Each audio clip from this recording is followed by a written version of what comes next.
Regardless of how hard you work, you'll never be able to outperform your self-image and how you see yourself. In 1960, there was a book called Psycho-Cybernetics that was released by a man called Maxwell Maltz.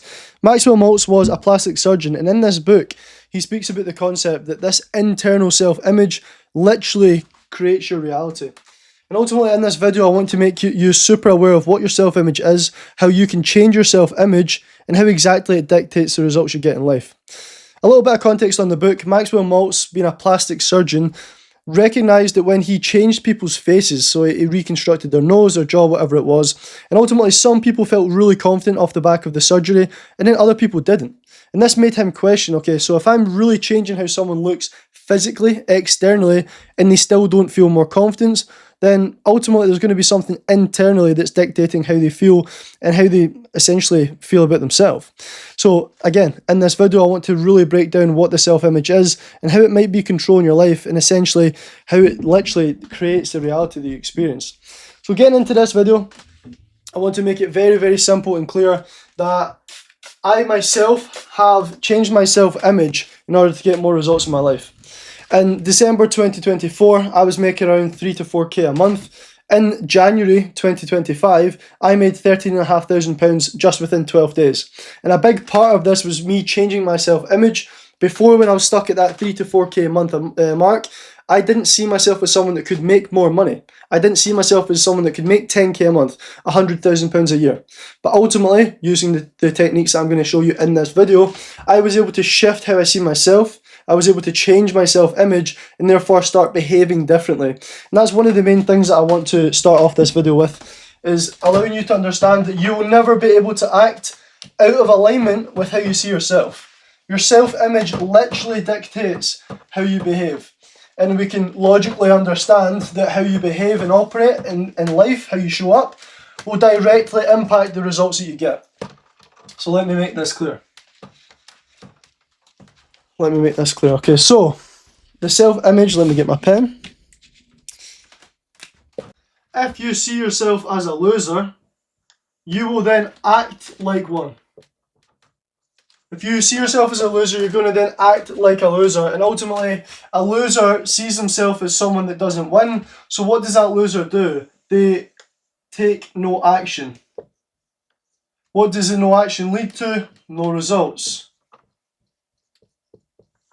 So if someone sees themselves as someone that's just a loser and they can't seem to win all the time, then ultimately what's going to happen is they will behave in alignment with how they see themselves.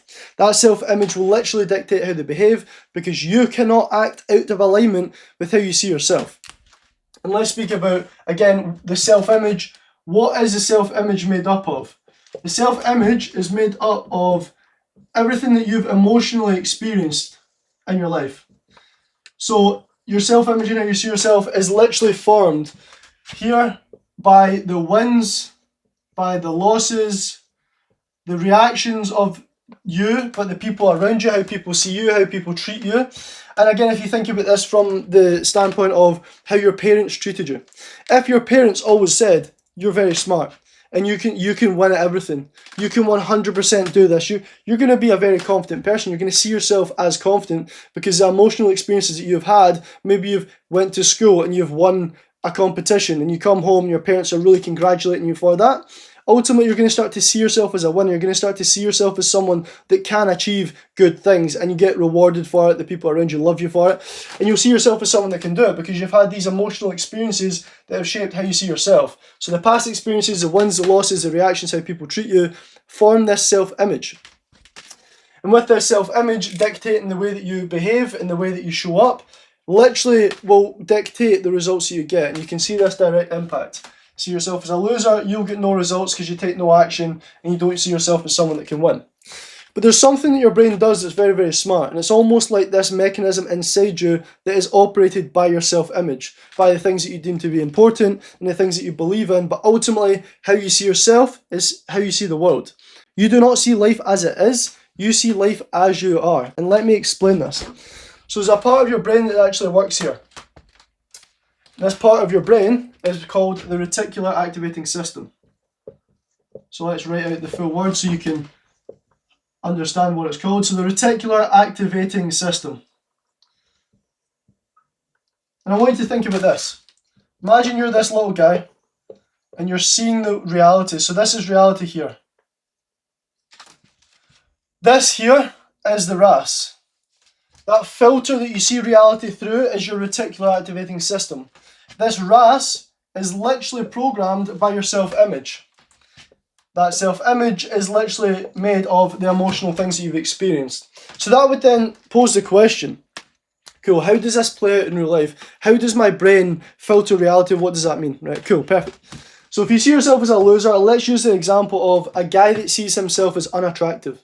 If a guy sees himself as unattractive, so let's just say ugly, then what he will do, his brain, the reticular activating system, is going to use something called confirmation bias to back this up. And when it's using this confirmation bias with this filter, is literally using confirmation bias, finding evidence, finding evidence to support this self-image. So it's finding evidence to support the self-image of I am ugly. Let me give you an example. If this guy that thinks he's unattractive walks into a restaurant and there's a group of really attractive girls laughing, maybe they're just laughing between themselves, which they likely will be, something on their phone, a story that one of their friends is telling, whatever. If this guy has this self-image of I'm unattractive, I'm ugly, his brain will use confirmation bias, his brain will use his reticular activating system to filter reality to show him that he is ugly, right? In that scenario, he might assume, or will likely assume, that those girls are laughing at him. They won't be though, they will not be. But he will literally filter and shape reality, create a reality for himself that they're laughing at him because his brain is literally supporting the fact that he is ugly using confirmation bias. And your brain literally does this. So the part of your brain, reticular activating system, it literally filters reality through millions of pieces of information. So a smart thing that our brain has been able to do over evolution and as we've grew and evolved over the years is it doesn't hold on to information that's not important or it doesn't need. And that's because if you did absorb every single piece of information, millions of pieces of information, your brain would be in overdrive, you'd be overwhelmed. So what this does is it filters out reality it doesn't need and essentially holds on to pieces of reality that confirms this belief or self-image that you must have. So this gives you an idea of how your brain starts to activate and use itself to filter reality to support the beliefs and the self-image that you have. But you're then thinking, cool, that makes sense. I understand how that unattractive guy would filter reality to back that up. But how can I start to update my self-image to use this part of my brain for my benefit to get more results? Let me tell you. Let me tell you exactly how to do that, because this is exactly what I done when I went from 3 to 4k in a month to £13,500 within 12 days. Is I used this technique to update my self-image, but I want to explain exactly how this works. I want to explain exactly how the self-image is updated and how you can use it. And there's one thing that you've probably heard before. I think if you're watching a video like this, you've definitely heard this before. And I want you to really consider this. And I want you to use this because this is some of the most important information that you can absorb and apply in your life, because it's something that you do not need to then go and buy something to use or buy something to implement. It's something that you can do right now. And it's using something called your imagination. So your imagination, in the book by Maxwell Maltz, it speaks about imagination being your first key to your success system, your success mechanism. It's going to be the first thing that you can use to then change this self-image, because as we've just discussed, your self-image literally dictates how you behave, but it also uses a part of your brain to filter reality to support that self-image, further causing you to behave in a certain way. Until you change that self-image, you'll not change your behavior, you will not change how your brain filters reality, and therefore you will not change the reality you're experiencing in real life. So let's speak about it. Imagination. How do we use imagination?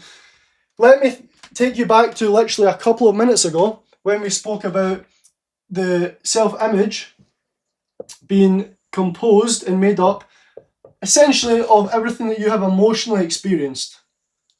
Everything that you've emotionally experienced, your past experiences, your wins, your losses, your triumphs, everything like that, that is what creates this self-image. So in order for us to change the self-image, we need to have updated and new emotional experiences, and we can apply this to real life. Imagine you have not done any public speaking since you were back at school. And every single memory that you have related to that public speaking is shit. You've got a red face, you're really embarrassed and you don't feel confident.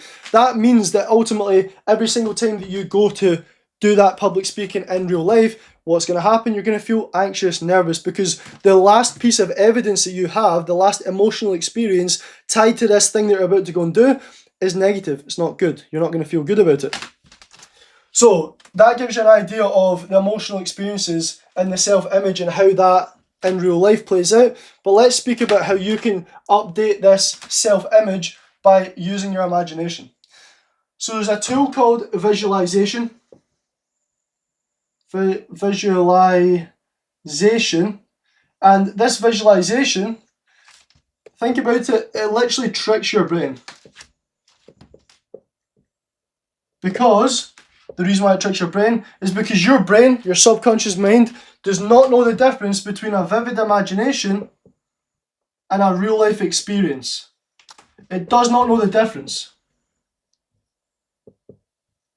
It'll release the same chemicals. It'll actually think that you've experienced that. So ultimately, if your self-image is created and built from your emotional experiences, you can start to use visualization to trick your brain into having these emotional experiences. Let's just call them EE for this short context here.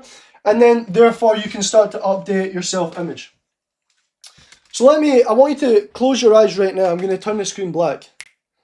I want you to imagine the version of yourself that has success. I want you to imagine the car that they're driving. I want you to imagine how much money they've got in their bank account. I want you to imagine who you're spending time with. I want you to imagine exactly how they spend their time, how they spend their day, who they're helping. I want you to imagine these things right now. And I want you to seriously do this. This screen will be black for about 30 seconds to a minute. And I want you to genuinely just take a minute, take a deep breath, and just think about the version of you that has a success. What do they do? What do they spend their time doing? How do they look? Do they dress differently? Are they bigger? Are they smaller? What does that look like? Right now, what you're currently doing is you're currently using your imagination to see exactly what that ideal self of who you are in the future, exactly who they are, exactly what they do, exactly how they dress, and exactly how they live. And ultimately, what you're doing right now is you're literally imagining a version of you that doesn't exist in physical reality. We'll turn the screen back on now. You're literally experiencing what it's like to be that person. But there's not necessarily that emotional side to it as of yet, because you've just sat for a minute. Maybe you have, maybe you didn't, maybe you just sat and looked at the black screen. But you've just imagined yourself as someone different to who you are now physically. What have you done there? You've used your imagination. What we want to think about doing when we are using the tool visualization is we want to get into a very relaxed state. And you can use guided meditations, there's so many on YouTube that you can tap into and use. Personally, what I'll do with my clients is I will allow them to get into a really relaxed state. I'll guide them on a one-to-one Zoom call. And I want you to think about, use some theta brain, because I want this to be actually actionable for you. I want you to use some theta brainwave music. And that theta brainwave will allow you to get into a very, very relaxed state. The magic happens when you're in alpha brainwave state. Alpha brainwave state. That's when the magic happens.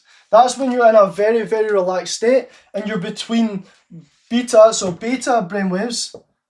Not to go too deep on this because it's not a big part of the video, but essentially this is very important. The beta brainwaves is when you're awake. That's when you're awake and alert. Theta brainwaves is when you are sleeping. You're in that sleep state. Alpha brainwaves is somewhere in between theta and beta, right? And ultimately this part here, this alpha brainwave state, that's a very relaxed state that you can use. Again, I've said theta brainwave music. That just allows you to get into a very relaxed state, or you can use guided meditations. But when you're in this state here, this alpha brainwave state, you can start to use tools like visualization in order to then experience emotionally what it's like. I'll give you an example. One of my clients, Nathan, the other week, literally went into a guided visualization that I took him into, and he experienced closing deals, he experienced being in the car that he wanted. That next day, he used that emotion, he used that updated self-image, that updated emotional experience to literally go into his next day and close more sales. He closed the amount of sales that they set as a weekly target in one day. And what happened was, using the visualization, he experienced emotionally that life and being the version of himself. And what this is doing is rewired his brain. And it's rewiring his brain through something called neuroplasticity. This is something that you can use. Neuroplasticity is your brain's ability to form new pathways. So by you experiencing it emotionally, this visualization and being the version of yourself in the life that you want, using your imagination, you're rewiring your brain using neuroplasticity. And ultimately, the more that you do this, the more that you have this visualization. So we think about repetition. This repetition that you have is going to make that experience feel familiar. And the important part about this is, once it starts to feel familiar, it starts to feel normal. And what it starts to feel normal to is your nervous system. So not only are you rewiring your brain, you're literally rewiring your nervous system. Your nervous system is what controls your state, your emotional state that you're in. And a lot of people, when they think about the life that they want, they're quite scared. They've got a lot of anxiety. They've got a lot of doubt. They don't really have faith that that is something that they can do. I had a call with a client this morning, and she is actually wanting to be a female coach and will be in the future. And she was getting a bit of anxiety or stress around becoming that version of herself. But guess what she was doing? She was looking at her physical reality, the life that she's got now, the experience that she's got now, who she is right now in this physical life. And she was trying to put herself now in that spot in the future. She was trying to put herself with what she's got now on a call coaching clients in 12 months' time. But I said to her, remember, you can use imagination. You can use visualization to see yourself as someone that already has the experience, that already has what you need to be on that call. Because ultimately she wouldn't be on that call if she wasn't the person that should be on that call. But she was trying to put her physical self now in her imagination, when what you really need to do is, and if this works properly, it will if you do it properly, you want to visualize already being the person. See yourself as someone that is already the person.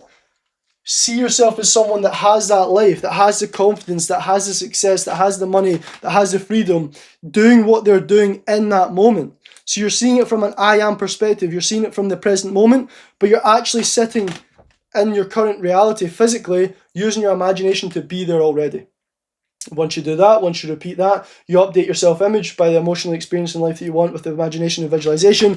You rewire your brain. The repetition creates more of a normal feeling of this life. You then rewire your nervous system, and guess what? It starts to feel good. It starts to feel good to take action that will drive you forward. A lot of people have this resistance about doing the thing, they procrastinate, and it's because they're living in the feeling of right now instead of living in the feeling of having what they want. Because when you consistently live in the feeling of having what you want, your nervous system is rewired to feel familiar and normalize that reality that you want to experience, and therefore the actions that you need to take to move towards that life become normal, they become natural. You start to feel good about taking that action because you're that person. You've updated your self-image. You've literally, using your imagination and your mind, updated who you see yourself as, and therefore that will dictate how you behave and show up on a daily basis, and how you behave and show up on a daily basis will dictate the outcomes in your life. And before you know it, you're going to start getting results like that person has, and your reality will be changed, and that's exactly how your self-image will create the reality you experience. So I want you to go away today with this knowledge. I want you to really, really reinforce it. I want you to tap into the visualizations, use your imagination, see yourself as the version of you that has the success, tap into that feeling, really connect to the feeling and feel good about it, because ultimately you can do that right now. And that's what I really want you to reinforce, that you can do this now. That's where people have, again, I'm not going to use phrases like quantum leap because I don't really talk about it in that context. That's Joe Dispenza and these kind of guys. But people speak about how guys have, or women as well, have these big leaps in their identity and really change how they see themselves. And a lot of it is because they see themselves doing that in their mind first. You need to think. The mind happens before. You've heard of this potentially before. You've heard mind over matter. What you need to understand is, mind over matter, this is one thing. You seeing yourself in that imagination is just as real as you being in this real life. Think about it. It's just as real. You need to give that just as much power, just as much appreciation, just as much credibility, because whatever happens in your mind must then happen in real life if you take action to bring it from the mental plane into the physical reality you experience. Every single thing that you see, you use, your phone, the car you're driving, it was an idea in someone's head before it was a physical phone or a physical car. Or anything that you see in your physical life. This table, this whiteboard, this pen, the phone that I'm using to record this, the mic. It was all an idea before it became a physical reality. But these are the same thing. Your brain does not know the difference. Therefore, it's just as important to use your imagination. That carries just as much weight, if not more, than this physical reality. And that's if you start to give it that much importance, if you start to give it that much credibility and appreciation, you're going to start to really tap into it and see the value in it, rather than just thinking, I'm just visualizing, I'm just daydreaming, and it's just a load of shit. That's not the case. That is not the case. You need to appreciate how important and serious this is, because the mental images that you feed your brain, the things that you hold in your mind, will become your reality. And the things that you hold in your mind a lot of the time are dictated by how you see yourself. Because as I said at the start of this video, you do not see life as it is, you see life as you are. And when you change how you see yourself, you'll change how you see life, and you'll change your reality that you experience, and therefore the results that you get. So hopefully you're going to stop putting too much effort in. You're going to put more effort and focus on changing your self-image, because this will dictate how you show up. But if you're really, really wanting to take this seriously, there's a link in the bio, a link for me and you to work one-to-one, because this is the work that I do with my clients. If you shift how you see yourself, if you shift your identity, you will change your whole life, the results that you're getting. Without changing that identity, you're just trying to do things and it's not getting you anywhere. More effort, more frustration, less results. That's not how this works. The power is in changing your identity, changing your self-image. So if you want to change your identity, change your self-image, and do it very, very quickly, and I mean very quickly, I've just had a client, Jack, that's came on board, and within a week, he's gained enough awareness to completely shift how he's seen himself, how he's shown up. Last month, he made 3K. This week, in the first week of changing after a couple of calls that we've had, he made £2,000. So a full month of working gave him 3K. The way he's shown up this week gave him 2K. And that's the kind of results you're going to see, because when you change yourself, you change your life. But until the next video, I appreciate your time and attention. I really do appreciate it. And if you have watched the video to this point, you're an absolute fucking legend, and you deserve every single result coming to you in your life. And I really do hope that you're as successful as possible, because the kind of person that you are watching this video, you deserve it. It's already yours. As long as you claim it, as long as you see yourself as someone that can have it, it will inevitably be yours. So until the next YouTube video, I'm posting 3 times a week now. 3 fire videos every single fucking time. Let's go. Appreciate your time, and I'll see you in the next video.